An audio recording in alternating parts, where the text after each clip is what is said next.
நமக்கு தெரியாம நம்ம வீட்ல யாராச்சும் தங்கியிருந்தா எப்படி இருக்கும்? அப்படி ஒரு கேஸ் தாங்க இது. த கேர்ள் இன் த அட்டிக். மே 2018 ஜப்பான்ல உள்ள காசாகா சிட்டில ஒரு சிங்கிள் பெட்ரூம் அபார்ட்மெண்ட்ல 57 வயசான ஜாப்பனீஸ் மேன் ஒருத்தர் தனியா வாழ்ந்துட்டு இருந்திருக்காரு. அபார்ட்மெண்ட்ல சில வினோதமான விஷயங்கள் நடக்கிறத அவரு நோட் பண்றாரு. அடிக்கடி ஃபர்னிச்சர்லாம் மூவ் ஆகி இருக்கிறது, ஃபுட்டெல்லாம் காணாம போறது, இந்த மாதிரி நிறைய விஷயங்கள் நடந்திருக்கு. இதனால கொஞ்சம் பயந்து போன அவரு இது ஏதோ பேரநாமல், அதாவது ஆத்மாக்களோட வேலையா இருக்குமோன்னு சந்தேகப்படுறாரு. ஸோ ரூம்ல ஒரு ஹிடன் கேமராவை செட் பண்றாரு. அவரு ஒர்க்கை முடிச்சுட்டு வந்து சிசிடிவி கேமரா ஃபுட்டேஜை செக் பண்ணி பார்க்கும்போது அவருக்கு ஒரு பயங்கரமான ஷாக்கு. ஏன்னா அவரு ஒர்க்கு போன அப்புறமா கபோர்டுக்கு மேலே உள்ள ஒரு சின்ன ஸ்பேஸ்ல இருந்து ஒரு லேடி கீழே இறங்கி வந்து ஃப்ரிட்ஜில் இருந்து ஃபுட்டெல்லாம் சாப்பிட்டுட்டு அவரோட சிங்க்லேயே பாத்ரூம் போயிட்டு அப்புறமா மறுபடியும் கபோர்ட் மேலே ஏறி ஃபர்னிச்சர்லாம் ஒழுங்காக செட் பண்ணிட்டு மறுபடியும் மேலே போயிடுறாங்க.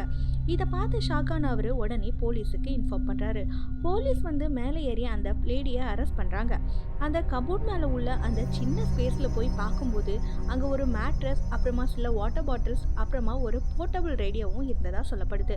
அப்புறமா அந்த லேடியை போலீஸ் இன்வெஸ்டிகேட் பண்ணுறாங்க. இன்வெஸ்டிகேஷனில் அந்த லேடிக்கு 58 வயசாச்சு அப்படின்னும், ஒரு வருஷத்துக்கு முன்னாடி ஒரு நாள் தெரியாமல் அந்த வீட்டில் இருந்தவர் டோரை க்ளோஸ் பண்ணாமல் போனதாகவும், அப்போ இருந்து இந்த லேடி அங்கேயே அவருக்கு தெரியாமல் வாழ்ந்து வந்ததாகவும் தெரியுது.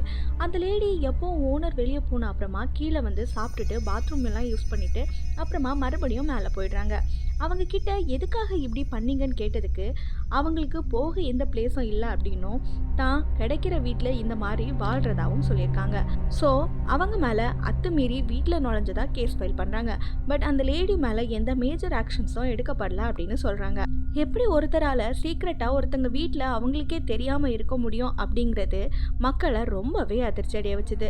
இந்த கேஸ் கேட்குறதுக்கே ரொம்ப வினோதமாக இருக்கலாம். ஆனால் இது ஒரு கேஸ் மட்டும் இல்லை, இந்த மாதிரி பல கேஸ் பதிவானதா சொல்லப்படுது. இந்த மாதிரி உங்கள் வீட்டில் யாராச்சும் தங்கியிருந்தா நீங்கள் என்ன பண்ணுவீங்கன்னு கமெண்ட்டில் சொல்லுங்கள். இந்த மாதிரியான இன்ட்ரெஸ்டிங்கான ஸ்டோரிஸை கேட்க கதை போமா சேனலை சப்ஸ்கிரைப் பண்ணுங்கள்.